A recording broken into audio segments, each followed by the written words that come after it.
Coming up, a major announcement about job opportunities in Andros made by the Prime Minister. And more than 30 Bahamians graduating from the Eugene DePuge Law School. So don't you move. The Bahamas Tonight, the weekend edition, starts now. Now in HD.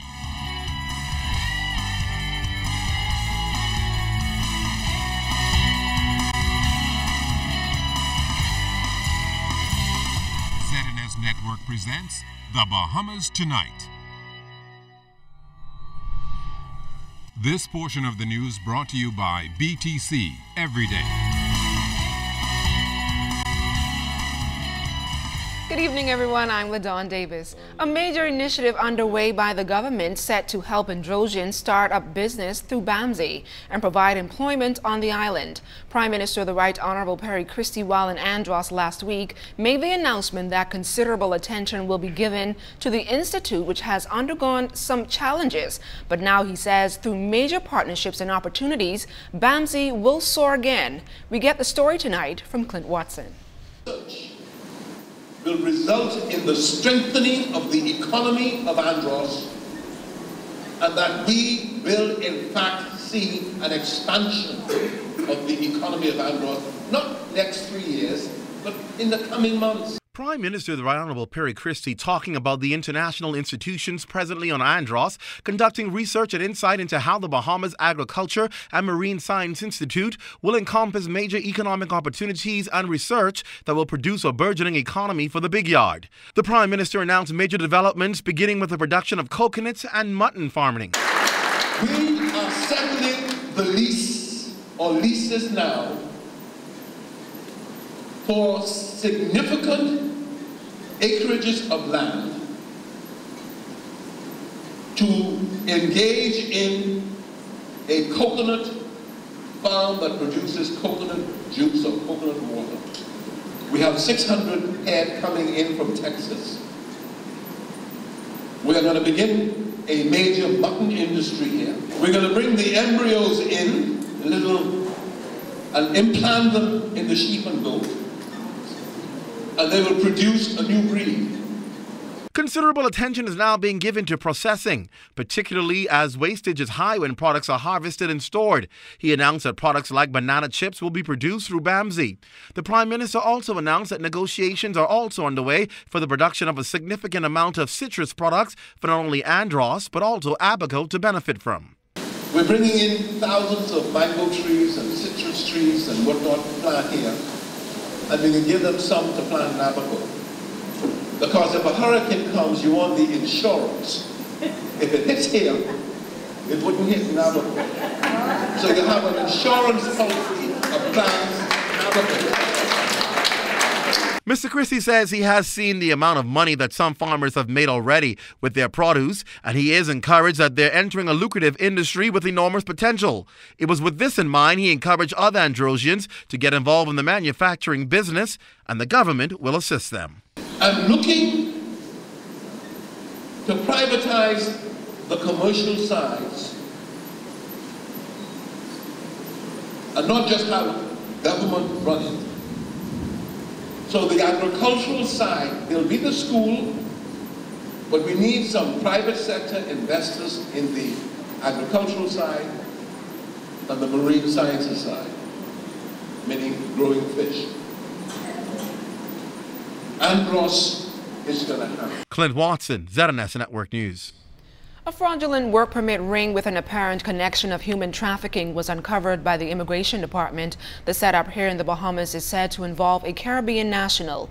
Head of the Department of Immigration's Enforcement Unit, Kirkland Neely, says this and similar cases discovered were turned over to the Royal Bahamas Police Force. Neely says the department is sending out a strong message to those engaged in these illegal migration activities. In this particular incident, we had people advertising overseas, a Jamaican national, for job. He came in, we were living with the people who advertised the job. They gave him a fraudulent permit, they hold him hostage, and he was working without pay. And so we turned that over to the police because that could be determined as a trafficking case. And we also discovered another fraudulent work permit. Those people, as we discover fraudulent work permit stuff, they are being charged in court. And so we are seeing some people who are trying to smuggle in and using false work permits and overstaying and working. And we also now are taking the employers to court, so the employer and the employees will be presented before the court. And tonight, police are investigating yet another homicide, the country's 110th for the year.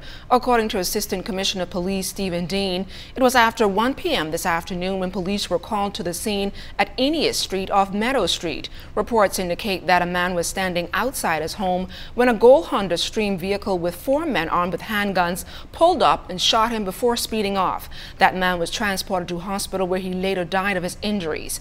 Our news team understands the victim to be Dwayne Omar Thurston, also known as Lil World.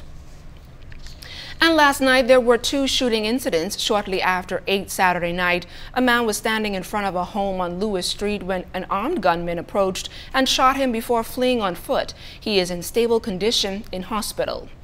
And just an hour later, a man was standing in front of his Kennedy subdivision home when a gunman approached and robbed him of his gray Nissan Note vehicle before speeding off. Investigations into both matters continue. And 4 people are in custody after being arrested for possession of illegal firearms in separate incidents last night. That includes a shotgun found by police in an area off Fire Trail Road. 2 men ages 26 and 27 were arrested after a handgun and ammunition was found in their truck in Golden Gates. And in Coral Harbor, a 33-year-old driver of a Nissan Sunny was arrested after a handgun and 9 rounds of ammunition was found inside his car. And around 3 a.m. today, a 29-year-old man was searched by police while inside a Cowpen Road restaurant and bar. They found a loaded pistol on him. He too is in police custody. The bar's operator was also taken into custody for breach of the Business License Act. One of the country's top religious leaders says a collaborative effort is needed to address the social ills impacting crime. Scieska Adderley spoke candidly with him on this issue. Here's that report. Bishop of the Anglican Diocese, Right Reverend Leish Boyd, says crime should not be placed at the feet of any entity, including government. With the country on pace to set a homicide record, the religious leader believes anger, hopelessness, hurt, pain, and dysfunctional families are all contributing factors, and crime can only be reduced if its root is tackled. The murder rate is not something that the government or the police can control by themselves, because a lot of the murders and indeed the crimes, they have their genesis in the anger, the relationships, the disputes of individuals whom it is difficult to reach out to control.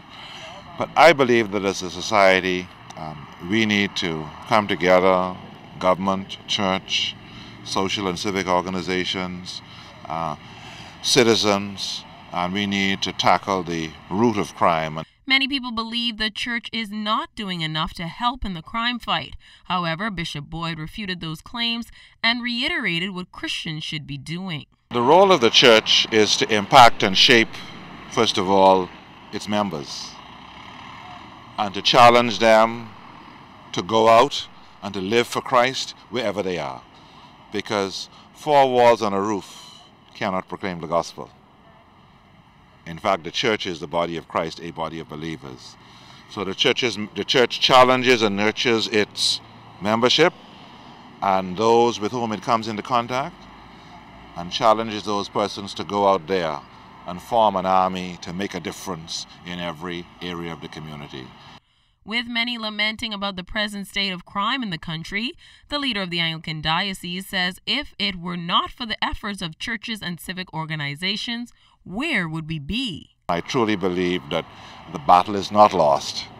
I also believe that, much good is being accomplished because you have a lot of good things being done by all these organizations and individuals. And so if it were not for that, things would be worse.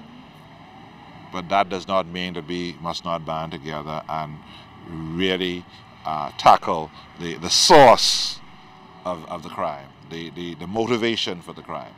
Bishop Boyd made the clarion call for all Bahamians to rise up, band together to address these underlying issues which result in crime and other social ills. Scieska, Adderley, ZNS Network News.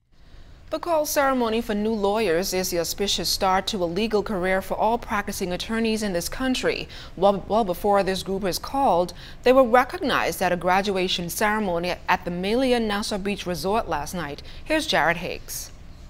It was an occasion to celebrate as more than 30 graduates of the Eugene DePuch Law School were presented to hundreds of family, friends, and members of the legal community. The Honorable Rondalee Brathwaite Knowles, Attorney General of the Turks and Caicos Islands, and a member of the first graduation class of the Eugene DePuch Law School in 2000, was the guest speaker. She advised graduates to be strong leaders. We have many opportunities to exhibit true leadership and to choose to stand up for what you know and what you have been taught to be right. You will need to show true determination and dedication to be a leader and not to simply settle for being a follower. Graduates were awarded legal education certificates as well as awards for the top performers over the 2-year bar training process.